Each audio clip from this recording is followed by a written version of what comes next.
ಸ್ನೇಹಿತರೆ ನಮಸ್ಕಾರ. ಎಸ್.ಆರ್ classes YouTube ಚಾನಲ್‌ಗೆ ಸ್ವಾಗತ. ಸ್ನೇಹಿತರೆ, ಟಿ.ಇ.ಟಿಯಲ್ಲಿ 120ಕ್ಕೂ ಅಧಿಕ ಸ್ಕೋರ್ ಯಾವ ರೀತಿ ಮಾಡಬೇಕು ಇರೋ ಕಡಿಮೆ ಸಮಯದಲ್ಲಿ? ಮತ್ತೆ ಈ ಒಂದು ನೋಟಿಫಿಕೇಷನ್‌ನ ನಾವು ಟರ್ನಿಂಗ್ ಪಾಯಿಂಟ್ ಅಂತೇಳಿ, ಲೈಫ್ ಟರ್ನಿಂಗ್ ಪಾಯಿಂಟ್ ಅಂತೇಳಿ ಕರಿತಾ ಹೋಗ್ತೀವಿ. ಯಾಕೆ ಈ ಒಂದು ನೋಟಿಫಿಕೇಷನ್‌ಗೆ ಅಷ್ಟು ಮಹತ್ವ ಇದೆ ಅಂತಂದು ಈ ಒಂದು ವಿಡಿಯೋದಲ್ಲಿ ಚರ್ಚೆ ಮಾಡ್ತಾ ಹೋಗ್ತೀನಿ. ಅದರ ಜೊತೆಗೆ ಇರುವ ಕಡಿಮೆ ಸಮಯದಲ್ಲಿ ನಾವು ಯಾವ ರೀತಿ ಟಾರ್ಗೆಟ್‌ನ ಸೆಟ್ ಮಾಡ್ಕೊಂಡು ಜಾಸ್ತಿ ಸ್ಕೋರ್ ಮಾಡ್ಕೊಳ್ಳಿಕ್ಕೆ ನಾವ್ ಏನೆಲ್ಲ ತಂತ್ರಗಳನ್ನ ಬಳಸ್ಬಹುದು ಅನ್ನೋದ್ರ ಬಗ್ಗೆ ಈ ಒಂದು ವಿಡಿಯೋದಲ್ಲಿ ಚರ್ಚೆ ಮಾಡ್ತಾ ಹೋಗ್ತೀನಿ. ಅದಕ್ಕೂ ಮುಂಚೆ ಇಲ್ಲಿ ಒಂದು ಬರ್ದಿರೋ ಸೆಂಟೆನ್ಸ್ ನ ನೀವು ನೋಡ್ಬೋದು. ಟೀಚರ್ ಆಗ್ಲಿಕ್ಕೆ ಅಥವಾ ನಿಮ್ಮ ಲೈಫ್ ಟರ್ನಿಂಗ್ ಪಾಯಿಂಟ್‌ಗೆ ಒಂದು ಸುವರ್ಣ ಅವಕಾಶ ಈಗ ಸಿಕ್ಕಿದೆ. ಅದನ್ನ ಸರಿಯಾಗಿ ಉಪಯೋಗಿಸ್ಕೊಳ್ಳಿ ಅಂತೇಳಿ ಕೊಟ್ಟಿದ್ದೀನಿ. ಯಾಕೆ ಅಂತೇಳಿ ಮುಂದೆ ಹೇಳ್ತಾ ಹೇಳ್ತಾ ನಿಮ್ಗೆ ಗೊತ್ತಾಗ್ತಾ ಬರುತ್ತೆ. ಅದಕ್ಕೂ ಮುಂಚೆ ನಿಮ್ಗೆ ಒಂದ್ ರಿಕ್ವೆಸ್ಟ್ ಮಾಡೋದೇನಂತಂದ್ರೆ, ಯಾರು 120 ಪ್ಲಸ್ ಸ್ಕೋರ್ ಮಾಡ್ಬೇಕು ಅಂತೇಳಿ ಅನ್ಕೊಂಡಿದ್ರ ದಯವಿಟ್ಟು ಹೇಳೋ ಮಾತುಗಳನ್ನ ಸೂಕ್ಷ್ಮವಾಗಿ ಕೇಳಿ. ಸ್ಲೈಡ್ ಅಲ್ಲಿ ಏನು ಇರಲ್ರಿ.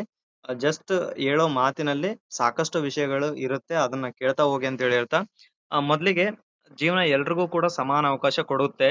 ಆದ್ರೆ ಅದನ್ನ ನಾವು ಯಾವ ರೀತಿ ಉಪಯೋಗಿಸ್ಕೊಳ್ತೀವಿ ಅನ್ನೋದ್ರ ಮೇಲೆ ನಮ್ಮ ಜೀವನ ನಿಂತಿರುತ್ತೆ. ಫಾರ್ ಎಕ್ಸಾಂಪಲ್ ಟಿ.ಇ.ಟಿ ಪೇಪರ್ ಅನ್ನೋದು ಎಲ್ರಿಗೂ ಕೂಡ ಸಮಾನವಾಗಿರುತ್ತೆ. ಅಂದ್ರೆ ಟಿ.ಇ.ಟಿ ಪೇಪರ್ 1 ಆಗಿರ್ಬೋದು, ಪೇಪರ್ 2 ಆಗಿರ್ಬೋದು. ಕರ್ನಾಟಕದಲ್ಲಿ ಬರೆಯೋ ಪ್ರತಿ ಟೀಚರ್‌ಗೂ ಕೂಡ ಒಂದೇ ಲೆವೆಲ್ ಇರುತ್ತೆ. ಆದ್ರೆ ಅಲ್ಲಿ ಯಾರು ಸ್ಕೋರ್ ಮಾಡ್ತಾರೆ ಅವ್ರ ಜೀವನ ಸೆಟ್ಲ್ ಆಗುತ್ತೆ. ಯಾರು ಜಸ್ಟ್ ಎಲಿಜಿಬಲ್ ಆಗ್ತಾರೆ ಅವ್ರ ಎಲಿಜಿಬಲ್ ಸರ್ಟಿಫಿಕೇಟ್‌ನ ಹಿಡ್ಕೊಂಡು ಕೊಡ್ಬೇಕಾಗತ್ತಷ್ಟೇ. ಯಾಕೆ ಈ ಒಂದು ನೋಟಿಫಿಕೇಶನ್ ಟರ್ನಿಂಗ್ ಪಾಯಿಂಟ್ ಅಂತ ಕರಿತೀವಿ ಅಂತಂದ್ರೆ, ಒಂದು ವೇಳೆ ನೀವು ಯೋಚನೆ ಮಾಡಿ, ಟಿ.ಇ.ಟಿ ಆಗ್ಲಾರ್ದೆ ಅಂದ್ರೆ ಟಿ.ಇ.ಟಿ ಕಾಲ್ಫಾರ್ಮ್ ಆಗ್ಲಾರ್ದೆ ಡೈರೆಕ್ಟ್ ಏನಾದ್ರು ಸಿ.ಇ.ಟಿ ಕರ್ದಿದ್ರೆ ಅಥವಾ 1 ಟು 5ಗೆ ಪಿ.ಎಸ್.ಟಿ ಅಥವಾ ಜಿ.ಪಿ.ಟಿ ಕರ್ದಿದ್ರೆ ಆ, ಆಗಿರೋದೇನು? 2 ರೀತಿಯಲ್ಲಿ ಹೊರಗಡೆ ಬರೋ ಸಾಧ್ಯತೆ ಇತ್ತು. ಮೊದಲನೇದ್ದು, ಟಿ.ಇ.ಟಿ ಎಲಿಜಿಬಲ್ ಆಗ್ಲಾರ್ದವ್ರು ಅಲ್ಲಿ ಅಟೆಂಡ್ ಮಾಡ್ಲಕ್ಕ ಬರ್ತಾನೆ ಇರ್ಲಿಲ್ಲ. ಅವ್ರೆಲ್ರೂ ಹೊರಗೆ ಉಳಿತಾ ಇದ್ರು. ಇನ್ನು ಎರಡನೇದ್ದು ಯಾವ ರೀತಿ ಹೊರಗ್ ಬರ್ತಾ ಇದ್ರು ಅಂತಂದ್ರೆ, ಟಿ.ಇ.ಟಿ ಅಲ್ಲಿ ಕಡಿಮೆ ಸ್ಕೋರ್ ಮಾಡ್ಕೊಂಡವ್ರು ಎಲ್ರೂ ಹೊರಗ್ ಬರೋರು. ಜಸ್ಟ್ ಯಾಕಂತಂದ್ರೆ ಒಂದ್ ವೇಳೆ ಬ್ಯಾಕಪ್ ತಗೊಳ್ತಾರೆ. ಟಿ.ಇ.ಟಿದು ಬ್ಯಾಕಪ್ ಅಂತೂ ಕಂಪಲ್ಸರಿ ಇರುತ್ತೆ. ಅಲ್ಲಿ ತಗೊಂಡಾಗ ಏನಾಗುತ್ತೆ, ಯಾರು ಹೈ ಸ್ಕೋರ್ ಇರುತ್ತೆ ಅವರೆಲ್ಲ ಮುಂದೆ ಹೋಗ್ಬಿಡ್ತಾರೆ.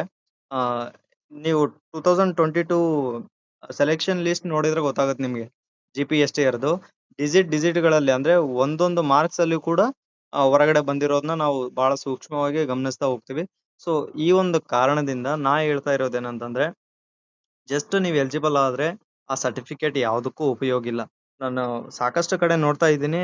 ಸಜೆಸ್ಟ್ ಮಾಡೋರು ಹೆಂಗ್ ಮಾಡ್ತಾ ಇದಾರೆ ಅಂತಂದ್ರೆ, ಈ ಪೇಪರ್ ಅಲ್ಲಿ ಎಷ್ಟು ತಗೊಳ್ರಿ, ಇಷ್ಟು ತಗೊಳ್ರಿ, 92 ಆಗುತ್ತೆ ಅಥವಾ 84 ಆಗುತ್ತೆ, ನೀವು ಎಲಿಜಿಬಲ್ ಆಗ್ತೀರಾ, ನೀವು ಸಿ.ಇ.ಟಿ ಬರಿಬಹುದು. ಏನ್ ಮಾಡೋರು ಅದು ಬರ್ದು?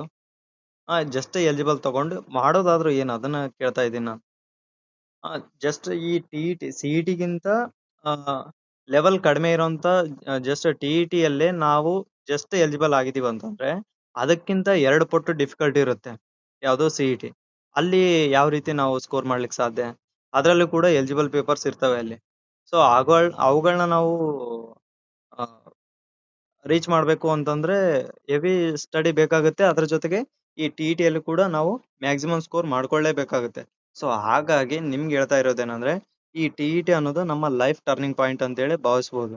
ಯಾಕಪ್ಪ ಅಂತಂದ್ರೆ, ಯಾರು ಎಲಿಜಿಬಲ್ ಆಗಿಲ್ಲ ದಯವಿಟ್ಟು ಓದಿ ಸ್ಕೋರ್ ಮಾಡ್ಕೊಳ್ಳೋ ಪ್ರಯತ್ನ ಮಾಡ್ರಿ. ಯಾರು ಆಲ್ರೆಡಿ ಎಲಿಜಿಬಲ್ ಆಗಿದ್ದೀರಾ, ಇದು ನಿಮ್ಗೆ ಸ್ಪೆಷಲ್ ಆಗಿ ಸಿಗ್ತಾ ಇರೋ 2ನೇ ಅವಕಾಶ ಅಂತೇಳಿ ಭಾವಿಸ್ಕೊಳ್ರಿ.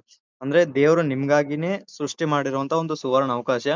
ಇದನ್ನ ಅಷ್ಟೇ ಚೆನ್ನಾಗಿ ಬಳಸ್ಕೊಂಡ್ರೆ ಮಾತ್ರ ಲೈಫ್ ಸೆಟ್ಲ್ ಆಗುತ್ತೆ. ಇಲ್ಲಂತಂದ್ರೆ ಇನ್ನೂ ಸುಮಾರು 5 ವರ್ಷಗಳ ಕಾಲ ಹೆಚ್ಚು ಕಡಿಮೆ ಆಗುತ್ತೆ. ಈ ಒಂದು ನೋಟಿಫಿಕೇಶನ್ ಮುಗೀತಂದ್ರೆ ಇನ್ನೂ 5 ವರ್ಷಗಳ ಕಾಲ ಏನಾಗ್ಬಹುದು, ಗೆಸ್ಟ್ ಟೀಚರ್ ಆಗಿ ವರ್ಕ್ ಮಾಡುವುದು ಇಲ್ಲ, ನಿರುದ್ಯೋಗ ಅಂತೂ ಖಂಡಿತ ಇರುತ್ತೆ.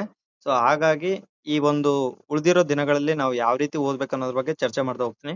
ಈ ಈ ವಿಡಿಯೋ ಯಾಕೆ ಇಷ್ಟು ಲೇಟ್ ಆಗಿ ಮಾಡ್ತಾ ಇದೀವಿ ಅಂತಂದ್ರೆ, ಇವತ್ತಿನವರೆಗೂ ಎಲ್ಲರಲ್ಲೂ ಒಂದು ಗೊಂದಲ ಇತ್ತು. ಬಹಳಷ್ಟು ಜನ ಮಾಸ್ಟರ್ ಡಿಗ್ರೀಸ್ ಮಾಡ್ಕೊಂಡಿರೋದ್ರಿಂದ ಕೆ-ಸೆಟ್ ಓದ್ಬೇಕಾ ಅಥವಾ ಟಿ.ಇ.ಟಿ ಓದ್ಬೇಕಾ ಅನ್ನೋ ಗೊಂದಲದಲ್ಲೇ ಇದ್ರು. ಬಟ್ ಇವತ್ತು ಒಂದು ಕ್ಲಾರಿಟಿ ಸಿಕ್ಕಿದೆ. ಏನು, ಕೆ-ಸೆಟ್ ಮುಗೀತು. ಅದನ್ನ ಸ್ವಲ್ಪ ದಿನ ಪಕ್ಕಕ್ಕಿಟ್ಟು ಉಳಿದಿರೋ ದಿನಗಳಲ್ಲಿ ನಾವು ಯಾವ ರೀತಿ ಟಿ.ಇ.ಟಿಗೆ ಕಾನ್ಸಂಟ್ರೇಷನ್ ಕೊಟ್ಟು ಸ್ಕೋರ್ ಮಾಡ್ಕೋಬಹುದು.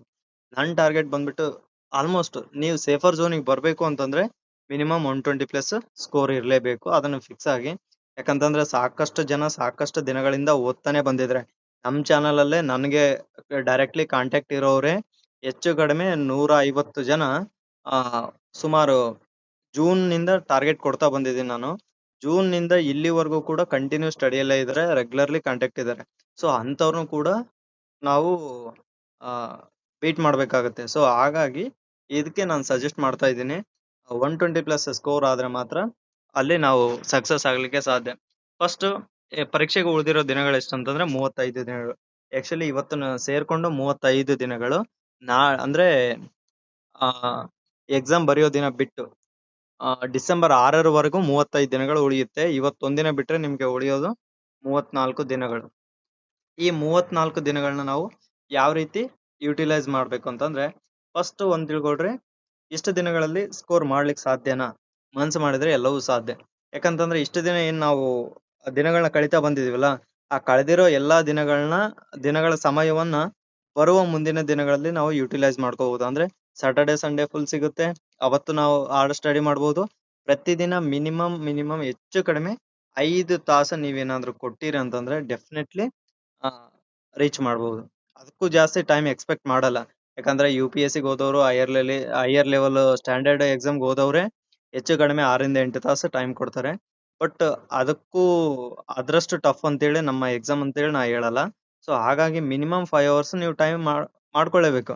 ಅರ್ಲಿ ಮಾರ್ನಿಂಗ್ ಒಂದು 2 ಅವರ್ಸ್ ಮಾಡ್ಕೊಂಡು ನೈಟ್, ಅಥವಾ ಅರ್ಲಿ ಮಾರ್ನಿಂಗ್ 3 ಅವರ್ಸ್ ಮಾಡ್ಕೊಂಡು ನೈಟ್ ಅಥವಾ ಈವ್ನಿಂಗ್ 2 ಅವರ್ಸ್ ಮಾಡ್ಕೊಂಡ್ರು ನಿಮ್ಗೆ ಕವರ್ ಆಗ್ಬಹುದು. ಸೊ ಹಾಗಾಗಿ ಅದು 5 ಅವರ್ಸ್ ಟೈಮ್ ಏನು ಅಷ್ಟು ಡಿಫಿಕಲ್ಟ್ ಅಲ್ಲ, ಸ್ಕೂಲ್ ವರ್ಕ್ ಮಾಡ್ತಾ ಮಾಡೋರು ಕೂಡ. ಸೊ ಹಾಗಾಗಿ ನೀವು 5 ಅವರ್ಸ್ ಮಾಡ್ಕೊಳ್ಳೇಬೇಕಾಗತ್ತೆ. ಅದರ ಜೊತೆಗೆ ಸಮಯ ಯಾರಿಗಾಗಿಲೂ ಕೂಡ ಕಾಯೋದಿಲ್ಲ.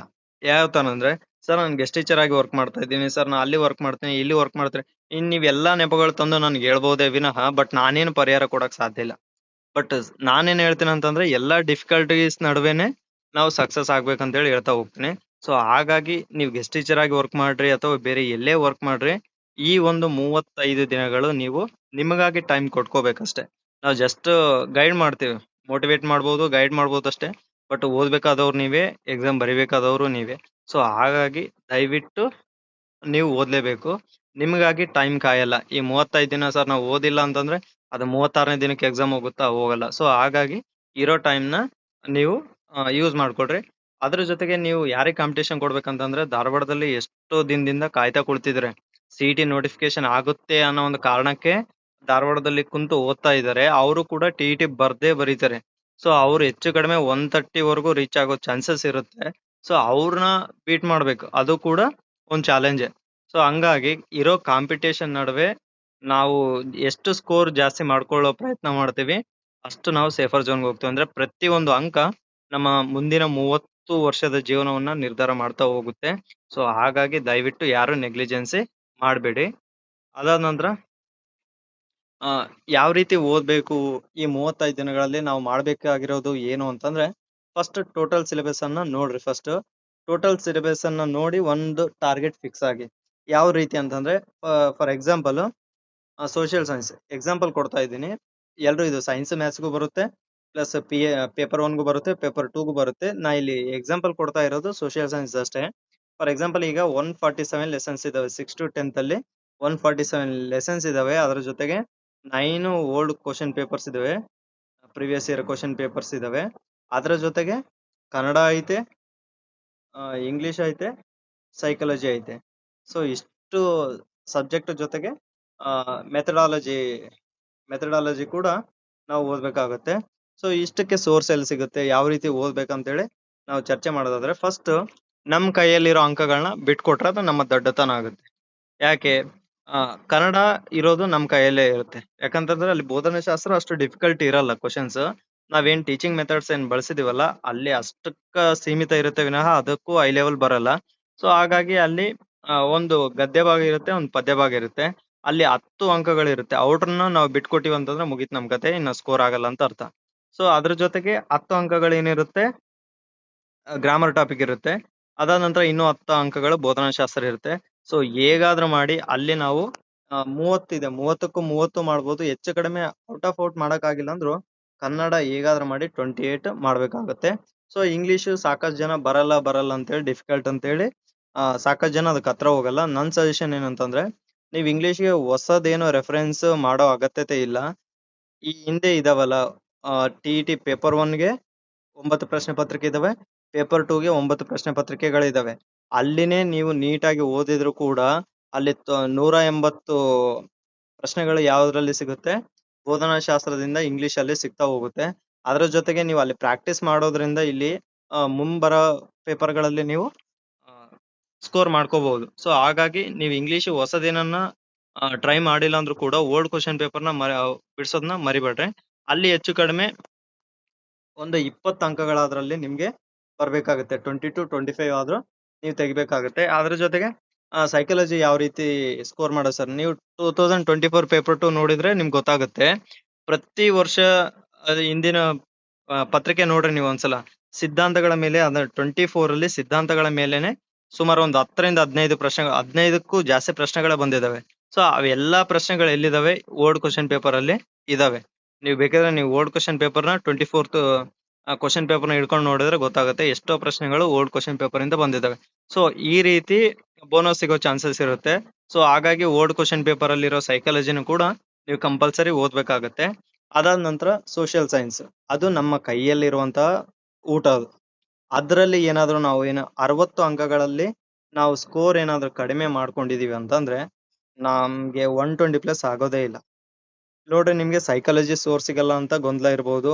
ಬೋಧನಾಶಾಸ್ತ್ರ, ಇಂಗ್ಲಿಷ್ ಬೋಧನಾಶಾಸ್ತ್ರ ಸೋರ್ ಸಿಗಲ್ಲ ಅಂತಾನು ನಿಮ್ಗೆ ಗೊಂದಲ ಇರಬಹುದು. ಆದ್ರೆ ಆ ಸಮಾಜ ವಿಜ್ಞಾನ ಸಮಾಜ ವಿಜ್ಞಾನದ ಬೋಧನಾಶಾಸ್ತ್ರ, ಕನ್ನಡ ಮತ್ತು ಕನ್ನಡದ ಬೋಧನಾಶಾಸ್ತ್ರ, ಅಲ್ಲಿ ಅವೆರಡರಲ್ಲಿ ಏನಾದ್ರು ನೀವು ಸ್ಕೋರ್ ಕಡಿಮೆ ಮಾಡ್ಕೊಂಡ್ರ ಅಂತಂದ್ರೆ ನಿಮ್ಮಷ್ಟು ದಡ್ಡತನ ಯಾರಲ್ಲೂ ಇರಲ್ಲ ಅಂತೇಳಿ ಅನ್ಸುತ್ತೆ. ಸೊ ಹಾಗಾಗಿ ಯಾವುದೇ ಕಾರಣಕ್ಕೂ ಆ ಒಂದು ಮಾರ್ಕ್ಸ್ ನ ಬಿಟ್ಕೊಡೋ ಆಗಿಲ್ಲ. ದಯವಿಟ್ಟು ಅಲ್ಲಿ ನೀವು ಸ್ಕೋರ್ ಮಾಡ್ಕೊಳ್ಳಬೇಕು. ಅಂದ್ರೆ ಇಲ್ಲಿ 60 ಸೋಷಿಯಲ್ ಸೈನ್ಸ್ ಪ್ಲಸ್ ಕನ್ನಡ 30 ಇರುತ್ತಲ್ಲ, ಅಲ್ಲಿ ಹೆಚ್ಚು ಕಡಿಮೆ ನೀವು ಅಲ್ಲೇ ಎಲಿಜಿಬಲ್ 90ಗೆ ಎಲಿಜಿಬಲ್ ಆಗುತ್ತಲ್ಲ, ಅಲ್ಲಿ ಸಾಗ ಅಂದ್ರೆ OBC SC ST 83 ಅಥವಾ 82ಗೆ ಎಲಿಜಿಬಲ್ ಆಗುತ್ತೆ. ಸೊ ನೀವು ಅಲ್ಲಿ ಏನಾದ್ರೂ 80+ ಮಾಡ್ಕೊಂಡಿದ್ರಿ ಅಂತಂದ್ರೆ ಈ ಕಡೆ ಉಳಿದಿರೋದ್ರಲ್ಲಿ 60 ಮಾರ್ಕ್ಸ್ ಅಲ್ಲಿ ಹೇಗಾದ್ರೂ ಮಾಡಿ 40 ಮಾಡ್ಕೊಳ್ಬೇಕಾಗತ್ತೆ. ಸೊ 80+40 120 ನಿಮ್ ಲೆಕ್ಕಗಳು ಚೆನ್ನಾಗಿರುತ್ತೆ ಸರ್ ಅಂತೇಳಿ ನೀವು ಅನ್ಬಹುದು. ಬಟ್ ನನ್ನ ಪ್ರಕಾರ ಏನಂತಂದ್ರೆ ಒಬ್ಬ ಟೀಚರ್ ಆಗ್ಬೇಕಾದವರು ನಾವು ಪಾಸಿಟಿವ್ ಆಗಿ ಹೋಪ್ ಇಟ್ಕೊಳ್ಳೇಬೇಕಾಗುತ್ತೆ. ನಾವೇ ನಮ್ಮ ಮೇಲೆ ನೆಗೆಟಿವ್ ಕಾನ್ಸಂಟ್ರೇಷನ್ ಕೊಟ್ಕೊಂಡಿವ್ ಅಂತಂದ್ರೆ ಇನ್ ಯಾರು ನಂಬ್ಲಿಕ್ಕೆ ಸಾಧ್ಯ? ಯಾವುದೇ ಕಾರಣಕ್ಕೂ ನೆಗೆಟಿವ್ ಹೋಗ್ಬೇಡಿ. ಅದನ್ನ ನೀವು ಪಾಸಿಟಿವ್ ಆಗಿರೋದು ನಿಮ್ಗೆ ಮಾತ್ರ ಗೊತ್ತಿರುತ್ತೆ. ನೀವೇನ್ ಡಂಗೂರ ಬಾರ್ಸಕ್ ಹೋಗ್ತೀರಾ? ಸೊ ನೀವ್ ಫಿಕ್ಸ್ ಆಗಿ ಅಷ್ಟೇ. ನೀವ್ ಫಿಕ್ಸ್ ಆದ್ರೆ ಅದು ಎಲ್ಲವೂ ಸಕ್ಸಸ್ ಆಗುತ್ತೆ ಅಂತೇಳಿ ನನ್ಗನ್ಸುತ್ತೆ. ಅದಾದ ನಂತರ ಈ ಒಂದು 35 ಡೇಸ್ ಅಲ್ಲಿ ನೀವು 2 ಪಾರ್ಟ್ಸ್ ಮಾಡ್ಕೊಳ್ರಿ. ಒಂದು ಟೋಟಲ್ ಸಿಲೆಬಸ್ ಮುಗಿಸ್ಲಿಕ್ಕೆ, ಇನ್ನೊಂದು ರಿವಿಷನ್ ಮಾಡ್ಲಿಕ್ಕೆ. ರಿವಿಷನ್ಗೋಸ್ಕರ ಕೂಡ ನೀವು ಟೈಮ್ ಇಟ್ಕೊಳ್ಳೇಬೇಕಾಗತ್ತೆ. ಫಾರ್ ಎಕ್ಸಾಂಪಲ್ 35 ಡೇಸ್ ಇದೆ ಅಂತಂದ್ರೆ 25 ಡೇಸ್ನ ನೀವು 25 ಡೇಸ್ನ ನೀವು ಸ್ಟಡೀಸ್ಗೆ ಇಟ್ಕೊಂಡು 10 ಡೇಸ್ನ ರಿವಿಷನ್ಗೆ ಇಟ್ಕೋಬಹುದು. ಸೊ ಈ ರೀತಿ ನೀವು ಪ್ಲಾನ್ ಮಾಡ್ಕೊಳ್ರಿ. ಅದರ ಜೊತೆಗೆ ನೀವು ಫಸ್ಟ್ ಏನ್ ಮಾಡೋದು ಅಂದ್ರೆ ಒಂದು ಟಾರ್ಗೆಟ್ ಫಿಕ್ಸ್ ಆಗಿದ್ರಾ ಅಂದ್ರೆ 25 ಡೇಸ್ಗೆ ಟಾರ್ಗೆಟ್ ಫಿಕ್ಸ್ ಆಗಿದ್ರ ಅಂತಂದ್ರೆ ಅದನ್ನ ಮತ್ತೆ ಪುನಃ ಡಿವೈಡ್ ಮಾಡ್ತಾ ಬನ್ನಿ. ಯಾವ ರೀತಿ? ವೀಕ್ಲಿ ಟಾರ್ಗೆಟ್ನ ಡಿವೈಡ್ ಮಾಡ್ರಿ. ಅದ್ರ ಜೊತೆಗೆ ಡೈಲಿ ಟಾರ್ಗೆಟ್ನ ಫಿಕ್ಸ್ ಮಾಡ್ಕೊಂಡು ಅದನ್ನ ಫಾಲೋ ಮಾಡೋದ್ರಲ್ಲಿ ನೀವು ಸಕ್ಸಸ್ ಆಗ್ತೀರಾ. ಈ ಟಾರ್ಗೆಟ್ನ ಫಿಕ್ಸ್ ಆಗೋದ್ರಲ್ಲಿ ಇರಲ್ಲ, ಅದನ್ನೇನ್ ನೀವು ಫಾಲೋ ಮಾಡ್ತಿರಲ್ಲ, ಫಾಲೋ ಮಾಡೋದ್ರಲ್ಲಿ ನಿಮ್ಮ ಸಕ್ಸಸ್ ರೇಟ್ ನಿಂತಿರುತ್ತೆ. ಸೊ ಹಾಗಾಗಿ ನೀವು ಇದನ್ನ ಫಾಲೋ ಮಾಡ್ತೀರಾ ಅಂತೇಳಿ ನಾನು ಅನ್ಕೊಂಡಿದ್ದೀನಿ. ಅದ್ರ ಜೊತೆಗೆ ನೀವು ನೋಡ್ಬೋದು ನಮ್ಮ ಚಾನಲ್ ವತಿಯಿಂದ ಈಗಾಗಲೇ ಯಾರು ಬ್ಯಾಚ್ ಕೋರ್ಸ್ಗೆ ಜಾಯ್ನ್ ಆಗಿದ್ರೆ 59 ರುಪೀಸ್ ಬ್ಯಾಚ್ ಕೋರ್ಸ್ಗೆ ಜಾಯ್ನ್ ಆಗಿದವರು ಇವತ್ತು 3ನೇ ವಾರದ ಟಾರ್ಗೆಟ್ ಅಲ್ಲಿ ಇದ್ದಾರೆ. ಅವರು 3ನೇ ವಾರದ ಟಾರ್ಗೆಟ್ ಅಲ್ಲಿ ಆಲ್ರೆಡಿ ಕಂಪ್ಲೀಟ್ ಆಗಿರೋದೇನು 10th ಬುಕ್ಸ್ ಕಂಪ್ಲೀಟ್ ಆಗಿದೆ, 10th ಕಂಪ್ಲೀಟ್ ಆಗಿದೆ, 9th ಕಂಪ್ಲೀಟ್ ಆಗಿದೆ. ಅದರ ಜೊತೆಗೆ 2020 ಇಂದ ಹಿಡ್ಕೊಂಡು 2024 ವರೆಗೆ 4 ಕ್ವಶನ್ ಪೇಪರ್ಸ್ ಕೂಡ ಅಲ್ಲಿ ಕಂಪ್ಲೀಟ್ ಆಗಿದಾವೆ. ಸೊ ಇಲ್ಲಿ ನಿಮಗಿಂತ ಮುಂದೆ ಇದ್ದಾರೆ ಅವರೆಲ್ಲ. ಸೊ ಈ ರೀತಿ ಕಂಪ್ಯಾರಿಸನ್ ಮಾಡ್ಕೊಳ್ರಿ. ಅವರು ಈ ವಾರ ಹೆಚ್ಚು ಕಡಿಮೆ 8th ಮುಗಿಸಿದ್ರು ಅಂತಂದ್ರೆ ಮ್ಯಾಕ್ಸಿಮಮ್ ಏನ್ ಮುಗಿಯುತ್ತೆ 60 to 70% ಸಿಲೆಬಸ್ ಅಲ್ಲಿ ಕವರ್ ಆಗುತ್ತೆ. ಸೊ ಹಾಗಾಗಿ ಆಲ್ರೆಡಿ ಓಟದಲ್ಲಿ ಇದಾರಲ್ಲ, ಅವ್ರನ್ನ ಕ್ರ್ಯಾಕ್ ಮಾಡ್ಬೇಕಂತಂದ್ರೆ ಈ ರೀತಿ ಟಾರ್ಗೆಟ್ ಗಳನ್ನ ಸೆಟ್ ಮಾಡ್ಕೊಂಡು ನಾವು ಓದ್ಬೇಕಾಗುತ್ತೆ. ಇನ್ನು ನಾವು ಟಾರ್ಗೆಟ್ ಯಾವ ರೀತಿ ಕೊಟ್ಟಿದ್ವು ಅಂತಂದ್ರೆ, ಫಾರ್ ಎಕ್ಸಾಂಪಲ್ ಇವತ್ತು 3ನೇ ವಾರದ ಟಾರ್ಗೆಟ್ ಅನ್ನ ಕೊಟ್ಟಿರೋದೇನಂತಂದ್ರೆ, ಮೊನ್ನೆ ಟಾರ್ಗೆಟ್ ಕೊಡೋ ಸಮಯದಲ್ಲಿ SLC ಒಂದ್ ಪಾಠ ಮಿಸ್ ಆಗಿತ್ತು ಸೆಕೆಂಡ್ ವೀಕಲ್ಲಿ ಕೊಡೋ ಟೈಮಲ್ಲಿ. ಸೊ ಹಾಗಾಗಿ ಅಲ್ಲಿ ಭಾರತದ ಸಂಪನ್ಮೂಲಗಳಂತೇಳಿ ಈ ವಾರ ಅದನ್ನ ಕ್ಯಾರಿ ಮಾಡಿದೀವಿ. ಅದಾದ ನಂತರ 6ರಿಂದ 14ನೇ ಶತಮಾನದ ಭಾರತ ಮತ್ತೆ ಭಾರತದ ಕೇಂದ್ರ ಸರ್ಕಾರ, ಕರ್ನಾಟಕದ ಪ್ರಾಕೃತಿಕ ವೈವಿಧ್ಯ, ವ್ಯವಹಾರ ನಿರ್ವಹಣೆ, ಭಾರತದ ಮತ ಪ್ರವರ್ತಕರು, ಕರ್ನಾಟಕದ ಜಲ ಸಂಪನ್ಮೂಲಗಳು, ಈ ರೀತಿ. ಇಲ್ಲಿ ನೋಡ್ರಿ, ಫಸ್ಟ್ ವಾರದ ಟಾರ್ಗೆಟ್ ಅನ್ನ ಫಿಕ್ಸ್ ಆಗಿದೀವಿ.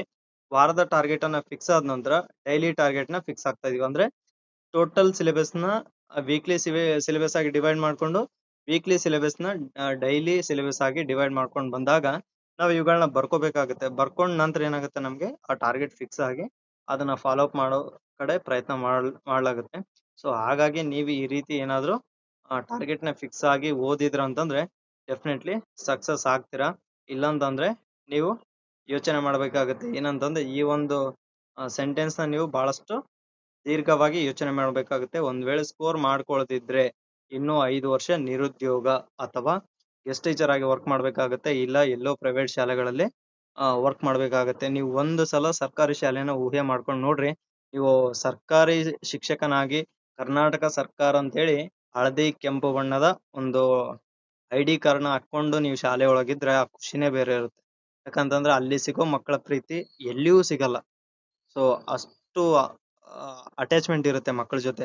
ಸೊ ಹಾಗಾಗಿ ಆ ಒಂದು ಆ ಏನು ಖುಷಿಯನ್ನ ಅನುಭವಿಸ್ಬೇಕಾದ್ರೆ ಈ 35 ದಿನಗಳ ನೀವು ಕಷ್ಟ ಪಡ್ಲೇಬೇಕಾಗುತ್ತೆ. ಸೊ ಇಲ್ಲಿ ಏನಾದ್ರೂ ನೀವು ನನಗೆ ಸಜೆಸ್ಟ್ ಮಾಡೋದಿದ್ರೆ ಡೆಫಿನೆಟ್ಲಿ ಮಾಡ್ಬೋದು. ನಿಮ್ಗೆ ಏನಾದ್ರೂ ಡೌಟ್ಸ್ ಇದ್ರೆ ಕಾಮೆಂಟ್ ಮಾಡ್ಬೋದು. ಅದಕ್ಕೆ ಉತ್ತರ ಕೊಡೋ ಪ್ರಯತ್ನವನ್ನ ಮಾಡ್ತೀವಿ ಅಂತ ಹೇಳ್ತಾ ಈ ಒಂದು ಕ್ಲಾಸ್ನ ಇಲ್ಲಿಗೆ ಮುಗಿಸ್ತಾ ಇದ್ದೀನಿ. ಜೈ ಹಿಂದ್.